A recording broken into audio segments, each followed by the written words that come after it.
9. Bab. Hazreti Ayso kemiga tushib, ko'ldan o'tib, o'zi tug'an shahar Kapernaumga qaytib keldi. Kishilar zamirga yotqizilgan bir polashni uning oldiga elib keldi. Ularning ishonchisini ko'rgan Hazreti Ayso yelqi polashga: "O'g'lim, xotirjam bo'l. Gunohlaring kechirim qilindi", dedi. Bir qancha Tavrat ustozlari ko'nglida "Bu odam kufrlik qildi" deb o'yladi. Ularning ko'nglida nima o'ylayotganligini bilgan Hazreti Ayso ularga: "Nima uchun yomon o'yda bo'lisizlar? Gunohlaring kechirim qilindi deyish osonmi yoki o'rningdan tur, mang deyishmi? Albatta, aytmoq oson, qilmoq tez.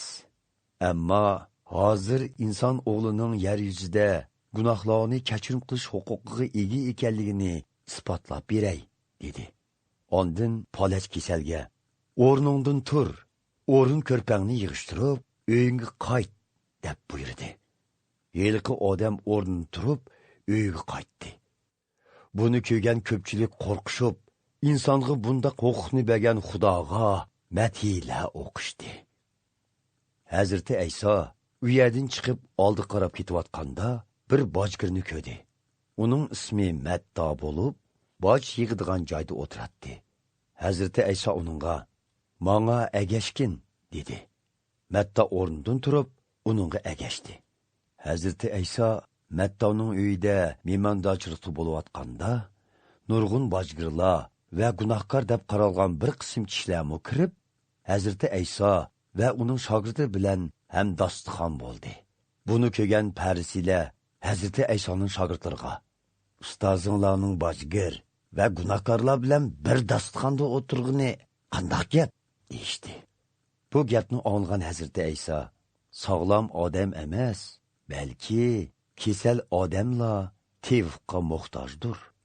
Muqaddas yozmalarda men qurbonlik qilishinglarni emas, rahim shafqat ko'rsatishinglarni istayman" deyilgan. Sizlar berib bu so'zning ma'nosini o'rganinglar.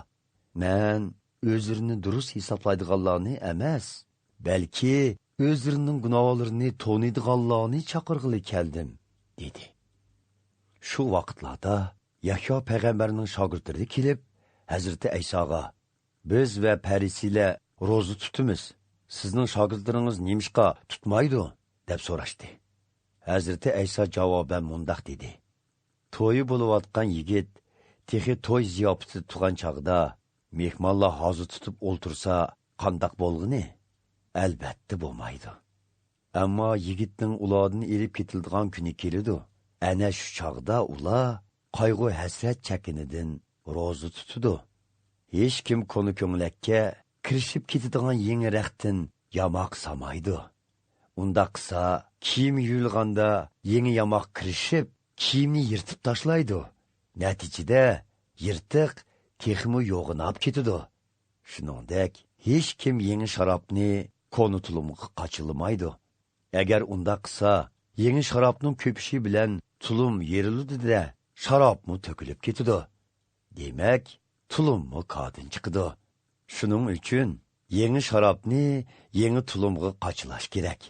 Shunda qilganda har ikkilisini saqlab qolg'ili bo'ladi." Hazreti Ayso Yahyo payg'ambarning shogirdlariga bu so'zlarni qilayotgan vaqtida ma'lum bir ibodatxonaning bir mas'uli kelib, Hazreti Aysoning oyog'iga yiqilib: "Mening qizim hozir o'lib ketdi. Siz berib uningga qo'lingizni tekkizib qo'ysangiz, u tiriladi", dedi. Hazreti Ayso o'rnidan turib, shogirdlarini elib, uning bilan birga bordi. Yo'lda xun tavrash kesiliga giribtor bo'lganiga 12 yil bo'lgan bir ayol Hazreti Aysoning orqa tarafidan kelib, uning chopinining peshini sildi. U ichida: "Hazreti Aysoning chopinini tutsamla, cho'qim saqib ketaman", deb o'ylagan edi. Hazreti Ayso kayniga burilib, uningga qarab: "Qizim, xotirjam bo'l. Ishonching seni saqaytdi", deyishigila heliqi ayol saqib ketdi. Hazreti Ayso heliqi ibodatxona mas'ulini uyiga kirib, nay chelayotgan va hozir tutib yig'layotgan odamlar to'pini ko'rib, ularga: "Chiqib ketinglar. Bu qiz o'lmadi, uxlab qopti", dedi. Biroq Xaloyiq uni masxara qildi. Kishilar chiqib etilgandan keyin Hazreti Ayso qiz yotgan uyga kirib, uning qo'lidan tortdi. Qiz o'rnidan turdi. Bu xabar butun atrofga tarqaldi. Hazreti Ayso u yerdan chiqib ketayotganda, ikki qarg'u uning kaynidan kelib, "Ey podsho Davudning avlodi, bizga rahim qilg'aysiz", deb vaqab ketdi. Hazreti Ayso uyga kirgandan keyin, yelqi ikki qarg'u uning oldiga keldi. Hazreti Ayso ulardan, "Sizlar mening sizlarni saqaytishga qodir ekanligimga ishonamsizlar?" deb so'radi. "Ey Rabbim, ishonamiz", deb javob berdi ular. Hazreti Ayso ularning ko'zlariga qo'lini tekkizib turib, "Ishongininglar dek bo'lsin", deyishigila ularning ko'zlari ichildi. Hazreti Ayso ularga, "Bu ishni hech kimga tinmanglar", deb qattiq topildi. Lekin ular u yerdan chiqibla bu ishni atrofga yeyivetdi. Ular chiqib ketgandan keyin jin chaplashgan bir gacha Hazreti Aysoning oldiga elib kelindi. Hazreti Ayso uningdagi jinni qo'g'ishi bilanla yelqi odam zuvonga keldi. Xaloyiq hayron bo'lib, "Bundaq ish Isroilda zodi ko'rilib boqmagan", deyishdi. Lekin parislar u jinlarni ularning boshlig'i tayinib haydaydi-ki, deyishdi.